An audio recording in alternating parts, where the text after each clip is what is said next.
My next guest says everyone responds to stress differently. And not only do our coping mechanisms affect our life, but they can also affect the people close to us. So our relationship contributor, Dr. Matt Townsend, wants us to recognize and better manage our approach to daily stress. He joins me in studio to share how. Welcome, Matt. Thank you. Good to be here. Got all the answers, right? Well, no. I've got all the questions. No, but help me understand this idea. So how do we develop our stress coping mechanisms? Well, it probably was never intentionally developed, right? It was probably reactively developed as a young kid. And you probably watched how everyone around you handled stress. And then however they handled it, it may have created something in you. For example, if you were young and your parents got mad at you and they were verbal and they were really yelling or whatever, you may have learned to not, you couldn't yell back, so you may have learned to become what we call a thinker. So whenever you now face stress going forward in your life, you tend to overthink it. There were a lot of us that then we overthought a lot, but then we finally got a voice, so we become talkers. So the way we process our stress is we have to talk it out. We have to talk. And if we're not talking, and if I'm not talking to you, I'm talking about you.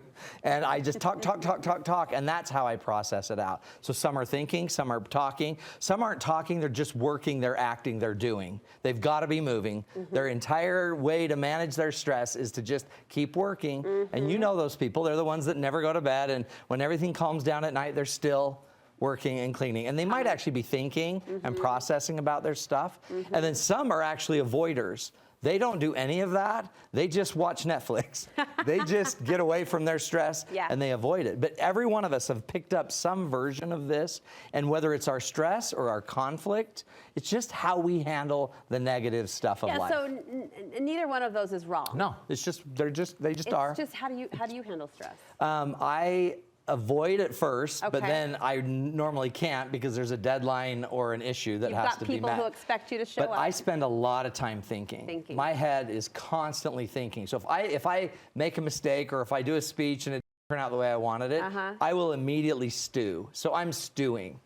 And I almost can't stop stewing until I move to some action on it. And then the goal would be to do a healthy action. I think I'm the doer, the Are you a doer? the stay up and clean the kitchen, while I'm thinking. While you're banging plates. Exactly. And you can see how you would fluctuate through all of these. But the goal then is to develop what? Different ways to handle stress? Well, because every one of these that you do is going to generate an issue for you, probably, right? So if you're a thinker, if you overthink and spend a lot of time in your head, you're probably going to be more anxious, right? So you're going to have more anxiety. But if you're a talker and you just talk incessantly about everything, you might actually generate more enemies. Because if you're over talking to process, you might offend people, right? So if you're a mover, you're going to just generate more exhaustion. Because you're constantly tired. And you might even hear yourself say that a lot. Or if you're an avoider, you're probably going to generate more depression. So it's not just you can fluctuate from one to the other, you probably should. You probably should. And what you probably ought to do is eventually we'll get to how you figure out to find healthier ways to cope that maybe are things you didn't learn when you were 5, but are things that you can learn now as an adult. All right, so step 1, recognize your go-to coping mechanism. Step 2, recognize how that coping style might be affecting those around you. However you choose to cope is going to impact everyone around you. Right? So if you're a thinker, everyone around you is probably wondering what you're thinking. And they might even think you don't care because you never seem to communicate. Never engage. About it, right? But if you're a talker, what others might think about you is that they might have to actually learn to avoid your conversations. They might think you're assertive, and you're mean, and you're a bully, and you're a brute. And so you're just talking. What can't I process? Did you just say brute? Yeah, you're a brute. Yeah, it used to be a cologne I'd wear. It was awesome. But if you're a mover, then what you tend to do, I remember as a kid, if somebody would walk in that's a mover. Oh, you made the whole room nervous. Oh, yeah. And then all of a sudden I'm like, I didn't want to be around the mover. My wife's a mover. So when Marty comes in the house, even if I've got like COVID-23, and I'm on death's door, if I see her, I'm going to like shrink away because she's going to make me work. Or I'll feel guilty because she's working, right? So whichever one you do, or if you're an avoider, people think you're lazy. So whatever you are is going to manifest in the relationship if you care or not. So once you know what you are, then you might want to ask yourself, is that how I want to be perceived? I had a client come into my office and her kids don't like her. They don't like her. They're all adult kids, and they don't want to be around her. and they don't take her advice, and they think she's a bully. And guess what she is? She's a talker. So she's always processed out loud her feelings and her energy, and they've all internalized it. So they're kind of more thinkers. And by the way, with passive aggressive talking. So they don't talk to her, they talk about her. But the only way to fix it is I asked her, are you a talker?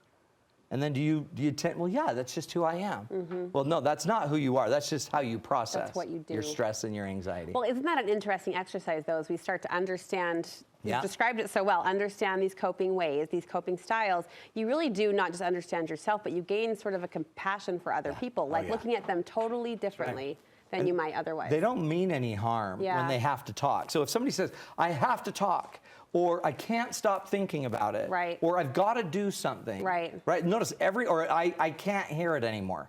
Every one of those are just the language of your style. And one of the interesting things about this is you got to figure out, or you could figure out, where did it come from? Where did you learn? Because almost underlying each one of these is a fear. Well, I think that example was so interesting, that if you grew up with parents who were really verbal, even yellers, and you as a child weren't allowed to yell back, then you are going to go into your own head. That was a really interesting backward step. Isn't that crazy? Yeah. But then it might induce a fear that I'm not enough. And so my first instinct when I hear something is to go immediately inward to feel fear about it. But you might ask, where did I learn that? And you might even go back to actually a very emotional moment where you remembered it. Yeah. Because once you can identify that, oh, that's just my little 8-year-old boy. These are only techniques I learned back then. I don't have to do those always. I had a coach that it was always about moving. Keep moving, keep moving, keep moving. So whenever I feel a need to keep moving, I actually channel back to this old coach. And it's not that they ruined you, it's just that's where you learned. So where do we learn to do it differently, or where do we learn to do it better? How do you set out to improve a different style or a different coping mechanism? One of the things is just start asking yourself, is it serving me anymore? Is this mechanism serving me? Is it healthier? Remember, healthy means whole. So even you naturally intuitively go to one of these 4 approaches. Notice you're doing it as an adult. Notice I'm not a fearful little 8-year-old boy anymore. I have a voice, I have a say, I have education, I have rugged good looks. You've got brute cologne. Brute force cologne. I don't know why you just laugh when I said rugged good looks, but I've got that. So why don't I engage that to start to do this in a healthier way? And then I go to my values and my principles. What do I believe is the healthy way to approach this? What are my strengths, the things that I actually already bring to the game? What can I bring in instead? How can I stay in and verbalize what I'm thinking? One of the things you can do that's really great if you're an overthinker is start writing. Write down what you're thinking, because it's actually, you're now acting on the thought. If you're a talker, start listening more. And maybe, again, more writing. If you need to process verbally, like getting words out, maybe writing will help without having to scorch earth everyone around you. What do me and Marty do? The jittery doers. Well, what you do is you just take Valium and you kick back. No, but maybe what you try to do is maybe turn up motivation to who do I want to connect? A lot of movers are so busy moving that they're not connecting. I can see that. So you could actually, how can I act on a way that fulfills connection? And then make your action more people-oriented. I'd involve more people in it. And if you're an avoider, you got to just probably get rid of all of the distractions, all the things that you're numbing with, and find another way to create motivation by becoming the person you want to be. This was really interesting and really helpful, Matt. Thank you so much. Hey, before we say goodbye, tell us about your Peacemaker coaching program. This is really a cool thing. So I am now training relationship coaches, and the program's called Peacemaker. You're sharing the gift. Coaching. And it's a really cool program. Right now we have about 35 coaches on board, and we're enrolling coaches every week. And we literally, it's kind of nonstop training. Every week I do about an hour and a half training on how to be a coach. And I give all of my tools, everything I've learned in 25 years. How cool. They have access to. So they can just go to matttownsend.com and look up Peacemaker Coaching. So if you want to be a coach, or if you want to learn a different approach to coaching. If you are a coach and you want to learn how to actually handle the dynamics of relationships and those, because they're pretty complicated. I mean, I hear that. I can't think of anyone better to learn from. matttownsend.com is where you want to go. You're looking for the Peacemaker program. Thank you so much. Thanks, Brooke.